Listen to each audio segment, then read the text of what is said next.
दो चार बहुत ही अहम खबरें हैं। सबसे पहली और अहम तरीन खबर नाज़रीन कराम आज फुल कोर्ट के हवाले से है। आपने ये देखा ही होगा कि 26वीं आईनी तरमीम के ऊपर फुल कोर्ट की बहुत बात हुई। अगर फुल कोर्ट बन जाए तो इस 26वीं आईनी तरमीम को उड़ाया जा सकता है। उसके बाद जो जस्टिस मंसूर अली शाह साहब हैं उनको दोबारा चीफ जस्टिस के तौर पर बहाल किया जा सकता है, क्योंकि अगर 26वीं आईनी तरमीम उड़ जाती है तो उसके बाद जस्टिस मंसूर अली शाह साहब ऑटोमेटिकली चीफ जस्टिस बन जाएंगे। कल इस मामले के ऊपर थोड़ी सी हलचल हुई। कल इस मामले के ऊपर पता चला कि यार इसकी एक ना कोशिश हो गई है, एक उम्मीद पैदा हो गई है सिंध हाईकोर्ट के हवाले से कि सिंध हाईकोर्ट में ये हो सकता है।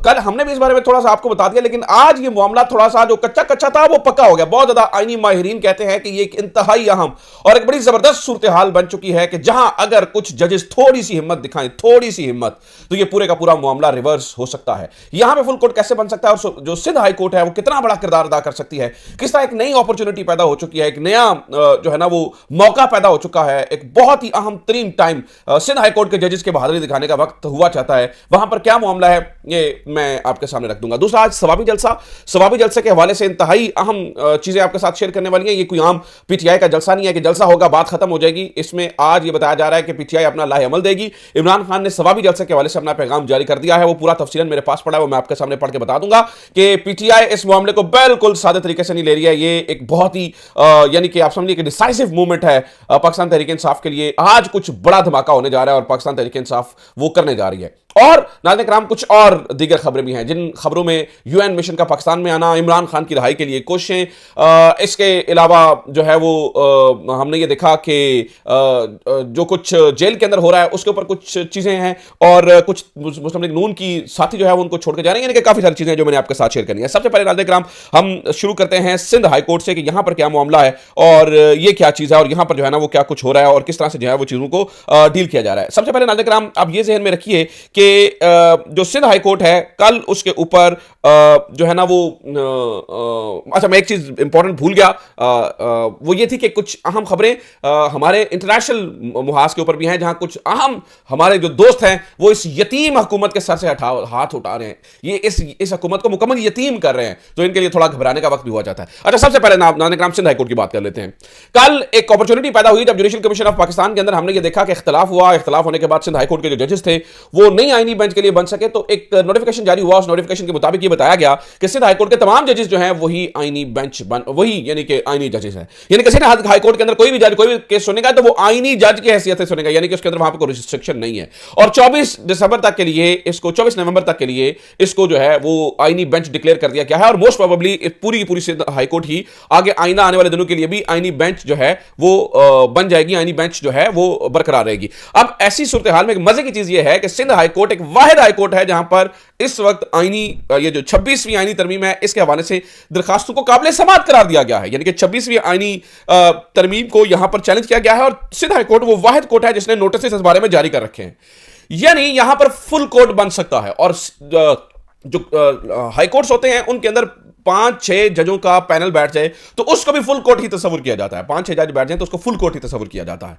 तो अब यहां पर नाज़रीन कराम हाई चांसेस हैं कि अगर सिंध हाई कोर्ट के जजेस थोड़ी सी हिम्मत दिखाते हैं तो ये पूरी की पूरी तरमीम जो है वो रोल ओवर हो जाएगी। और मजे की बात यह है कि इसको सुप्रीम कोर्ट के अंदर यानी कि ऐसी आईनी खिचड़ी है, ऐसी एक आईनी जो है ना वो घुंझल पड़ चुके हैं कि सिंध हाई कोर्ट के फैसले को सुप्रीम कोर्ट में चैलेंज भी नहीं किया जा सकता। यानी कि कम से कम चैलेंज किया जा सकता है तो वो सादा सुप्रीम कोर्ट के सामने किया जा सकता है, आईनी बेंच के सामने चैलेंज नहीं किया जा सकता। क्योंकि जब सिंध हाई कोर्ट ने फैसला दे दिया कि 26वीं आईनी तरमीम के फला सेक्शन कलअदम है, उसके बाद जो आईनी बेंच बने होंगे वो ऑटोमेटिकली इस फैसले के बाद खत्म हो जाएंगे। और अगर आईनी बेंच बरकरार रहते हैं तो फिर फैसला बरकरार नहीं रहता, फैसला बरकरार रहता है तो आईनी बेंच बरकरार नहीं रहते। तो जब आईनी बेंच बरकरार ही नहीं रहेंगे तो फिर ये फैसला कैसे सस्टेन वो फैसला यानी कि उसके बारे में अपील कैसे सुन सकते हैं।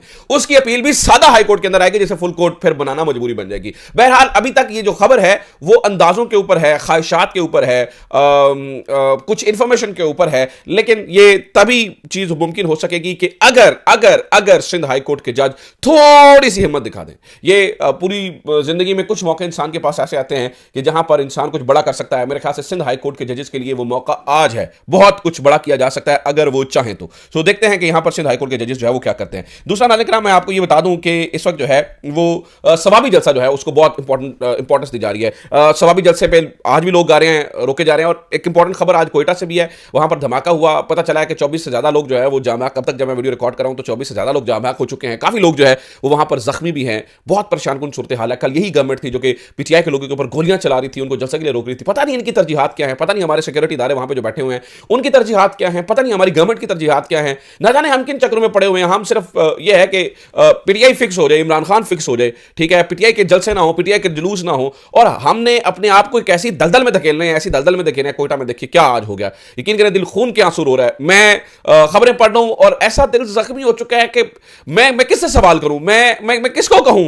कि यार खुदा करिए इसके ऊपर थोड़ी तवज्जो दे दें। जिन्हें तवज्जो देनी है उनकी तवज्जो किसी और तरफ है, वो है कि पीटीआई फिक्स कर लो, पीटीआई फिक्स कर लो। तो गवर्नमेंट्स को चाहिए कि थोड़ा सा इसके ऊपर पीटीआई के जलसों के ऊपर गोलियां चलाने के अलावा या पीटीआई को फिक्स करने के अलावा आप थोड़ा सा सिक्योरिटी के ऊपर वहां पर ध्यान दें। ये हुकूमतों की बहुत बड़ी नाकामी है। अब आ जाते हैं नाज़रीन सवाबी जलसे के ऊपर। जैसे कि मैंने आपको बताया कि सवाबी जलसा जो है वो आम जलसा नहीं होने जा रहा है। आज ये डिसाइसिव मूवमेंट है पाकिस्तान तहरीक इंसाफ के लिए, और इसको ये बड़ा सीरियसली ले रहे हैं। आज इमरान खान साहब ने इसके ऊपर जो है ना वो बयान भी जारी कर दिया। वो क्या कह रहे हैं? वो कहते हैं जनाब, हमारे एहतजाज का हदफ कोई इदारा नहीं, हमारा हदफ मुल्क में जमहूरियत और आइन की बहाली और अदलिया की आज़ादी है। फौज किसी एक शख्स या पार्टी की नहीं बल्कि पूरे पाकिस्तान की है। फौज हमारा कौमी असासा है। एक पार्टी और एक शख्स के 10 साल के इक़्तिदार के मंसूबे को तहफ़्फ़ुज़ देने के लिए पूरी फौज को बदनाम करवाया जा रहा है। ये बहुत इंपॉर्टेंट मैसेज है जो इमरान खान दे रहे हैं।